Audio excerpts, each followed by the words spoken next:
Recon. In the early afternoon, he slung his pack and climbed to an overlook above Rockland. The trail took him along a switchback ridge and across a narrow granite outcrop he had widened years ago with a pry bar and patience. A 15-minute climb brought him to a natural perch beneath the limbs of a wind-gnarled spruce. From here, he could see the town laid out like a toy set. Scattered roofs, the glint of metal from a grain silo, and the school road, which he deliberately pulled his eyes away from as he raised his binoculars. They were a battered pair he had carried since his last assignment in Kandahar. But the fine details were too blurry, too distant. Everything looked normal. The Lattice calls, I hear it still, beyond the river, beyond the hill. They hunt the trail, they track the prey, but wolves don't run the hunter's way.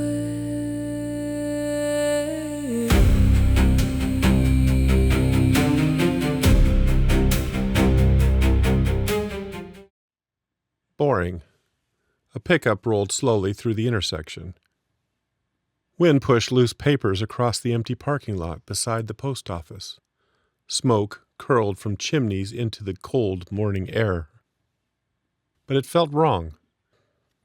He scanned the narrow service lane beside the post office where he had taken cover after the explosion. No scorch marks. No police tape. No investigators picking through the debris, nothing. If someone had cleaned the site, they had done it fast, efficiently. Or maybe there had never been a cleanup at all. Maybe the wrecked semi had been hauled away, the dead buried, and the whole thing folded quietly into the kind of tragedy small towns learned to stop talking about. It was easier that way.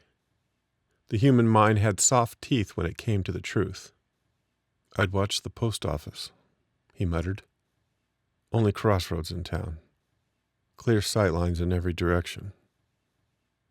He unpacked the spotting scope, a Leopold, pulled from storage 2 winters ago when the elk tags ran scarce and long shots meant meat.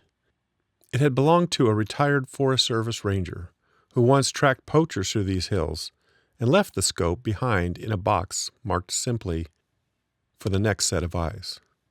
Before he even glassed the town, the hair along his neck prickled. Instinct, the kind that came before logic. He swept the tree line first, slow, deliberate, before crouching low under a spruce. A raven broke from a branch above him, its wings flapping loudly in the air.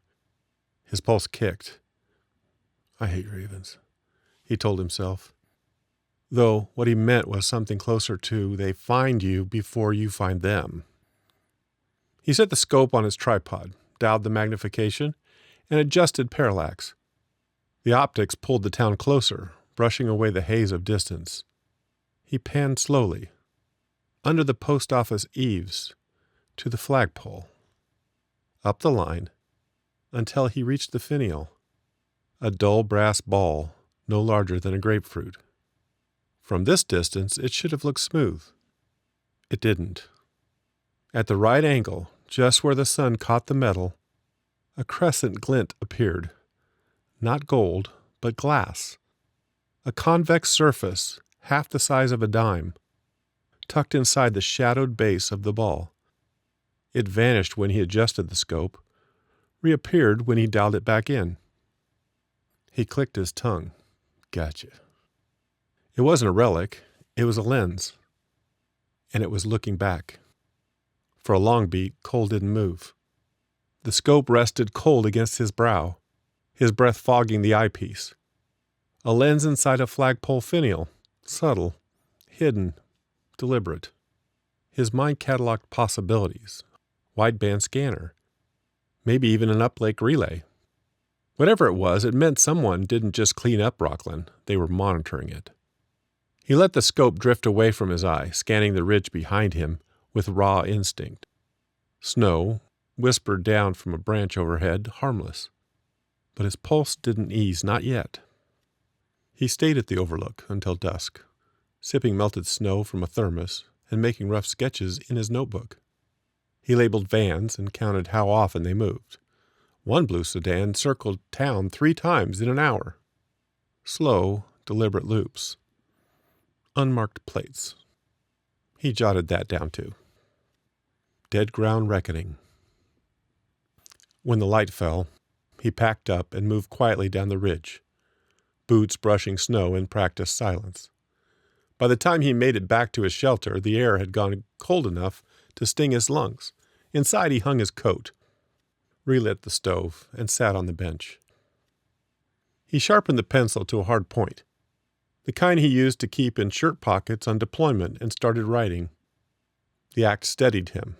In his line of work, lists had always been more than memory aids. They were anchors.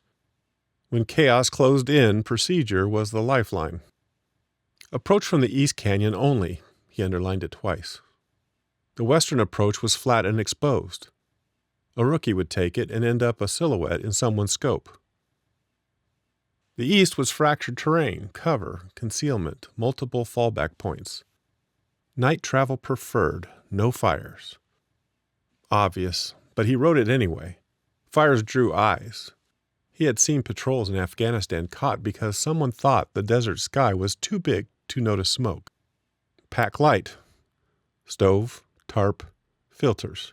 3 days' food. He sketched a quick box around the word filters. Bad water had taken more men out of action than bullets.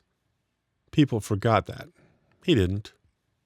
No electronics, not even a compass with a digital readout. He still didn't trust GPS. Tech gives different bearings, many of them wrong. Memories still burned. Map. Lensatic compass.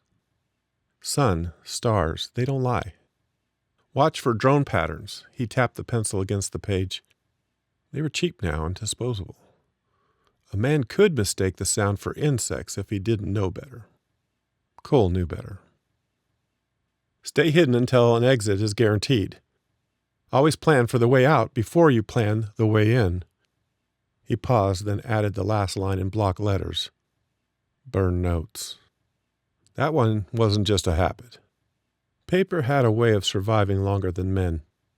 That night, after beans and a chunk of jerky, Cole sat beside the fire and watched the flames flicker against the rocks.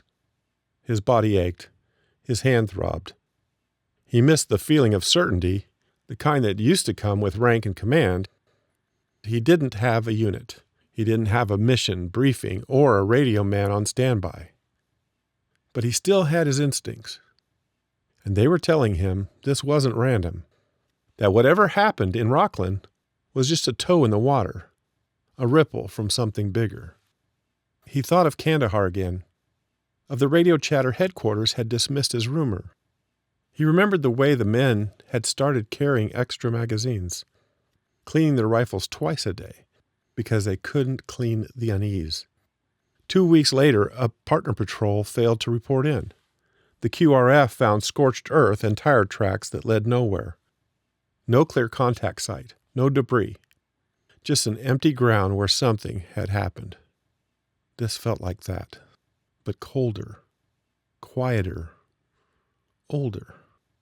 The silence pressed from the south, heavy and patient. If it had a source, it waited at Deep Creek. Cole would meet it on his own ground.